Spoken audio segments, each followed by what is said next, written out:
Metal Deck de Acesco, el entrepiso que se adapta a todo tipo de estructura en una presentación de Al Oído.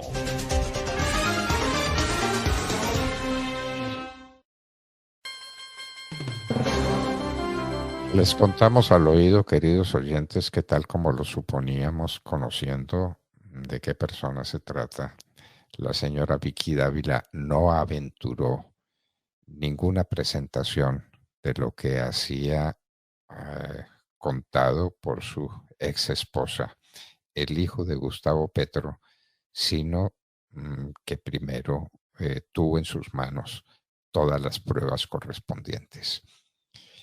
Porque teníamos esa preocupación o algunos la tenían. ¿Será que Vicky se lanzó por este camino sin tener en sus manos las pruebas? Las tiene todas, ¿no, Demar? Y esos son, pues no sé, si horas, pero muchos minutos de grabaciones, de videos, de documentos de todo tipo.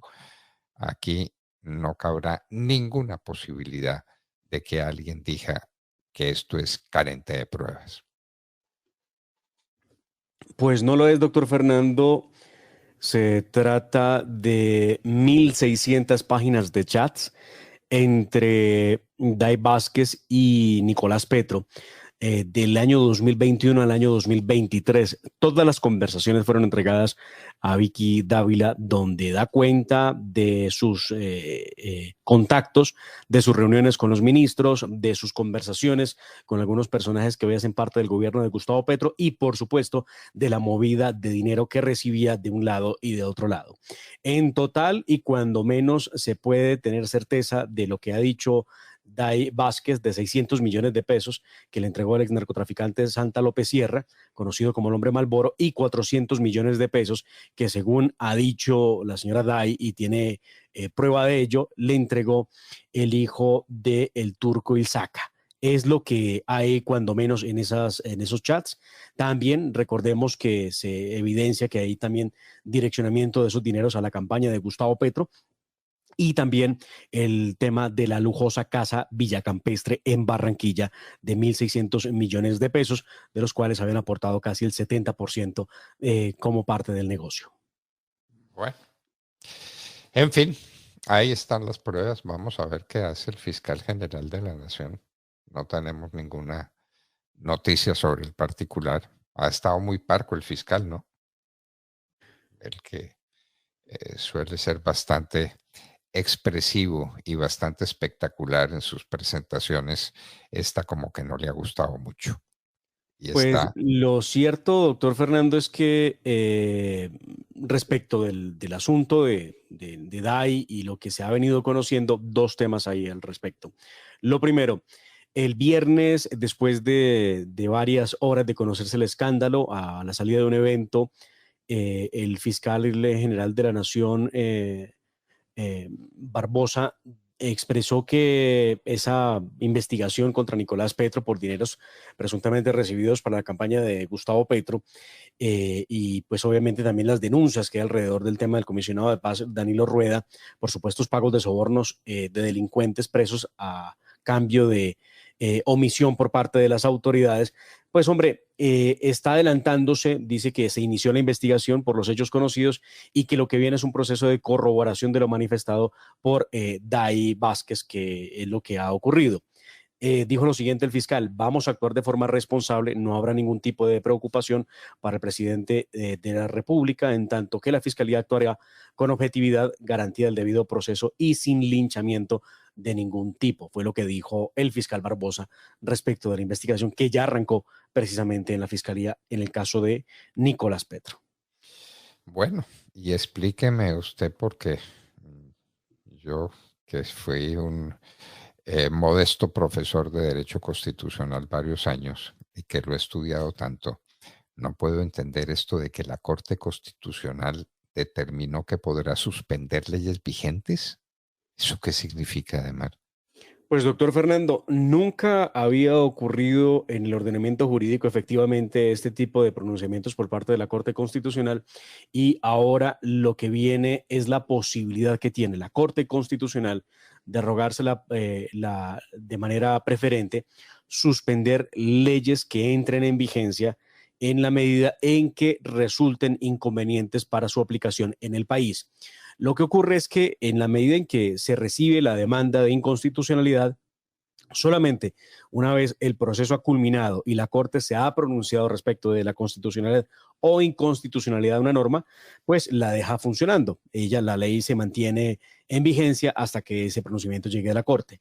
Ahora, con esta situación, la Corte lo que hará es, como medida cautelar, suspender leyes vigentes hasta tanto se termine con una sentencia que produzca efectos, bien sea para darle continuidad en la vida jurídica o para desaparecerla del marco jurídico colombiano. Es la primera vez que ocurre y lo que busca es salvaguardar, porque hemos visto como, por ejemplo, el caso de las reformas tributarias, es una ley que camina, empieza a cobrar impuestos a los colombianos y después de cierto tiempo, 6 meses, 5 meses, la Corte decide que tenía vicios de inconstitucionalidad y por lo mismo la suspende o la deroga. Y además recuerda usted que la deroga con efectos diferidos, ¿no? Entonces es inconstitucional en marzo, pero llega a diciembre y la ley mantiene su vigencia. Eso es lo que cambia en esta postura que acaba de anunciar la Corte Constitucional. La suspensión provisional, que es una Sí, figura muy conocida, pero en derecho administrativo, entonces la Corte Constitucional la toma y la pone en ejecución cuando eso no existe. Ni en la Constitución ni en la ley se dice que la Corte Constitucional puede suspender provisionalmente las normas que están sometidas a su consideración. Eso no existe, Demar. Ese es un invento de la Corte Constitucional. Demar, que un exterrorista catalán está en el gobierno Petro. Pues se trata de un sujeto del que escuchamos hablar y hubo revuelo en un primer momento. De hecho, la senadora María Fernanda Cabal lo había denunciado, la presencia en la campaña de Gustavo Petro. A propósito de los Petrovideos, ahí aparecía este señor que se llama Javier Vendrell. Él es un catalán que llegó a la campaña junto con Eva Ferrer, la amiga de la señora Verónica Alcocer, hoy consejera para la reconciliación, a quien le dieron en su momento la ciudadanía colombiana en tiempo récord. Eso no ocurre, pero pues a esta señora fue muy rápido. Lo mismo acaba de ocurrir con el señor Javier Brendel, quien ya hace parte pues del gobierno, no sabemos en qué calidad. De hecho, ha acudido con la señora Verónica Alcocer a algún evento. Muchos se preguntan a qué se debe esto, pero además, este señor Brendel está muy cerca al círculo de trabajo de Gustavo Petro, pues estuvo en su campaña, pero además, lo más complejo de eso es que sí, hay obviamente unas visitas de este señor al despacho de Gustavo Petro desde la agenda en octubre del año pasado. ¿Y por qué se dice que es terrorista catalán? ¿Fue condenado por terrorismo en Cataluña, en España? Este señor perteneció a un grupo terrorista que se llamó Tierra Ilure.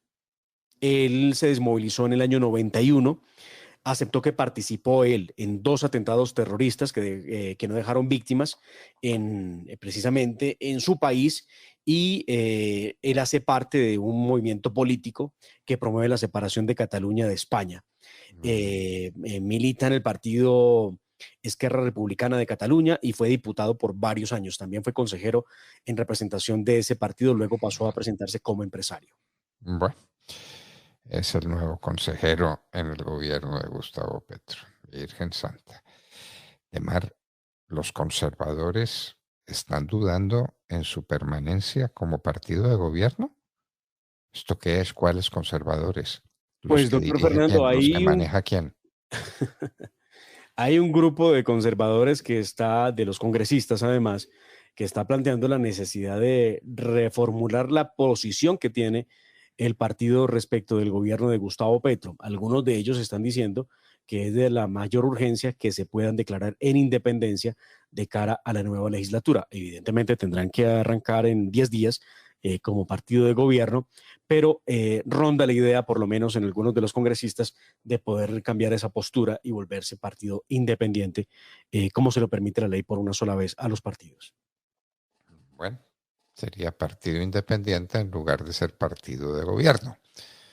porque en este momento lo es, con todos los efectos que eso produce desde el punto de vista político y de la imagen del Partido Conservador, el partido de Caro y Ospina, Virgen Santa, respaldando a Gustavo Petro. Siquiera Caro y Ospina se murieron, siquiera se murieron los abuelos, ¿no? ¿Recuerda usted esos versos? Claro, claro, sí, ¿Sabe, señor, de sabe un de gran quién? poeta antioqueño. ¿De quién? Hombre, Jorge Robledo Jorge Ortiz. Robledo Ortiz, sí, señor. Bueno, muy bien. ¿La presidencia mandó a hacer una encuesta?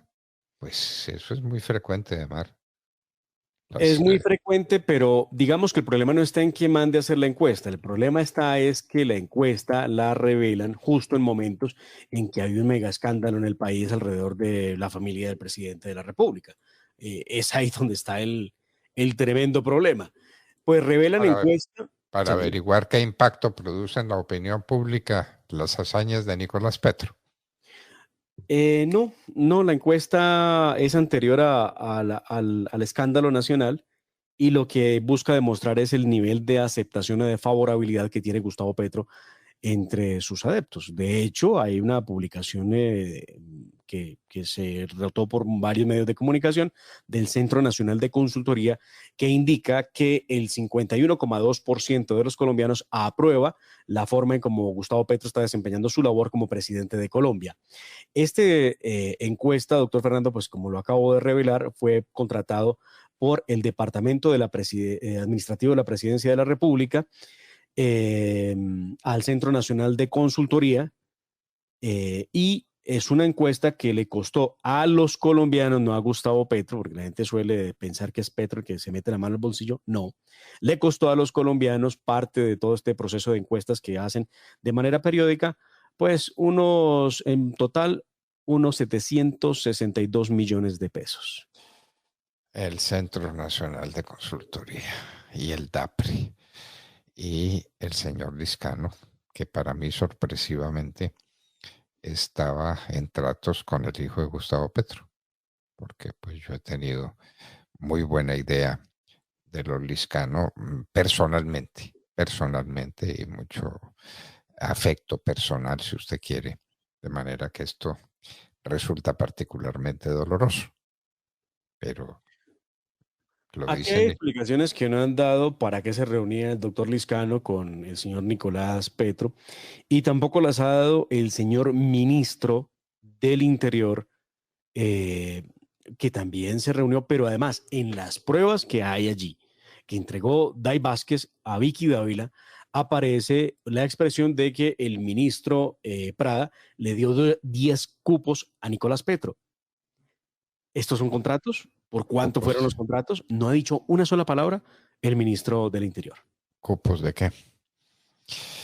Bueno, esto, claro, porque algunos dicen es que no hay delitos de sangre, pero ¿qué hacían los ministros reunidos con Nicolás Petro a título de qué y para qué? ¿Y qué es esto de los cupos? ¿Y qué es esto de las reuniones que tenía con los ministros aquí y allá? El hijo de Gustavo Petro. Ave María, por Dios, qué escándalo. Qué escándalo para los que todavía tenemos alguna sensibilidad y nos escandalizamos de ciertas cosas. Qué horror. Bueno, tenía que suceder que los Estados Unidos se pusieran en estado de alarma por los crecientes cultivos de coca, porque se está sembrando coca, pero como dicen por ahí, a la lata es la expresión, A la lata, sí, señor. en Aún grandes, menos. en Sí. grandes cantidades y no se está erradicando una sola mata. Hoy nos dijo Rafael Nieto, que es un hombre muy bien informado, que en febrero tampoco hubo erradicación de cultivos. ¿Será eso así? No hubo erradicación de cultivos y es que ha tomado por costumbre el Ministerio de Defensa ante la solicitud de información simplemente contestar cuando ellos les parece y no cuando se les hace la pregunta. Es increíble la manía que están tomando estos señores en el poder y vamos a ver que la señora procuradora esté muy pendiente porque es deber del funcionario público contestar en los términos las peticiones que se eleven de manera respetuosa a las entidades públicas, pero no está ocurriendo. Lo cierto es que no hay erradicación de coca. Petro sale a celebrar una que otra incautación que hace la fuerza pública, pero por supuesto erradicación no hay nada. Lo que preocupa a Estados Unidos sobre todo es que el 97% de la cocaína que ingresa a ese país llega desde Colombia. Por eso le piden a Gustavo Petro y su gobierno que retome los procesos de erradicación de cultivos de coca, pero además fortalecer la lucha contra las estructuras delictivas que se dedican a cultivar y distribuir el estupefaciente. Lo que o no han entendido o no quieren entender en Estados Unidos es que el problema está en que esas estructuras son las que el señor Gustavo Petro quiere negociar para la paz total. Bueno, y terminemos de mar con una referencia que hagamos a Rodrigo Lara y al nuevo liberalismo. El nuevo liberalismo fue el partido de Luis Carlos Galán. Rodrigo Lara fue muy amigo de Luis Carlos Galán, claro, pues como lo fuimos tantos. ¿Y qué pasó?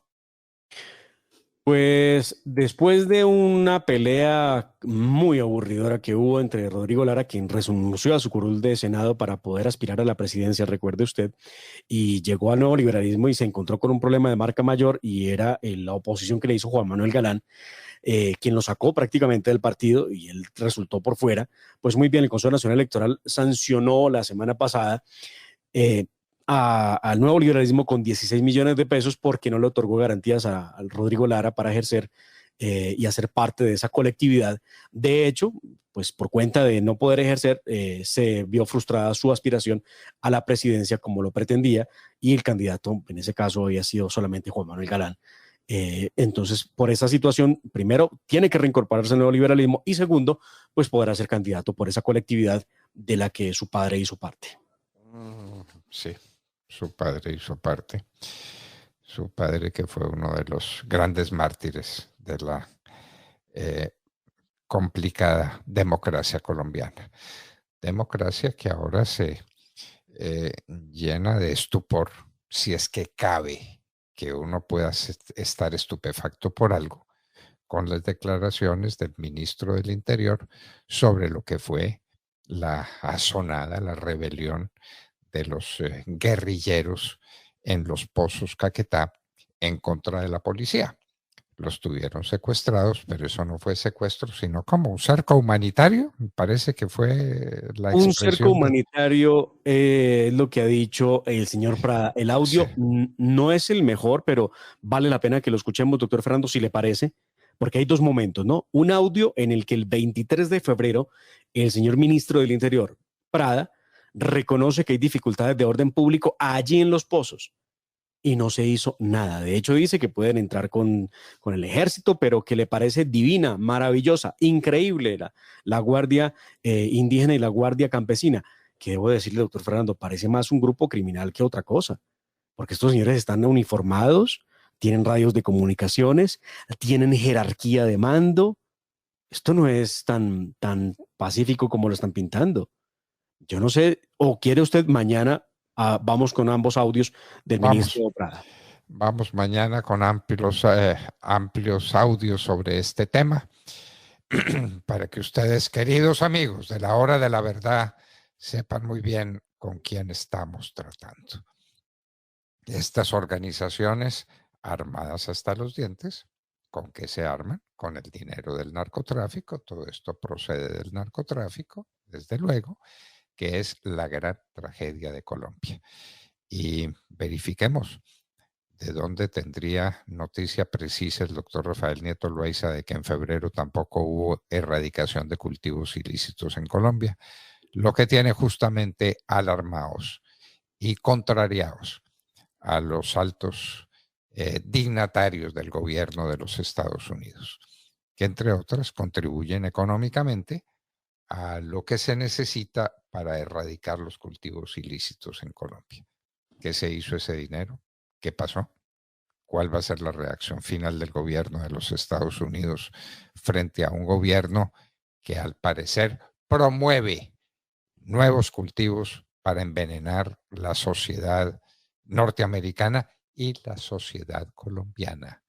Entendamos que la situación en Colombia con el consumo de drogas por parte de la juventud es algo dramático, dramático. Antes decíamos, y lo decíamos con una desfachatez y con una falta de criterio total, que aquí producíamos Aquí en Colombia producíamos la droga para envenenar a los gringos.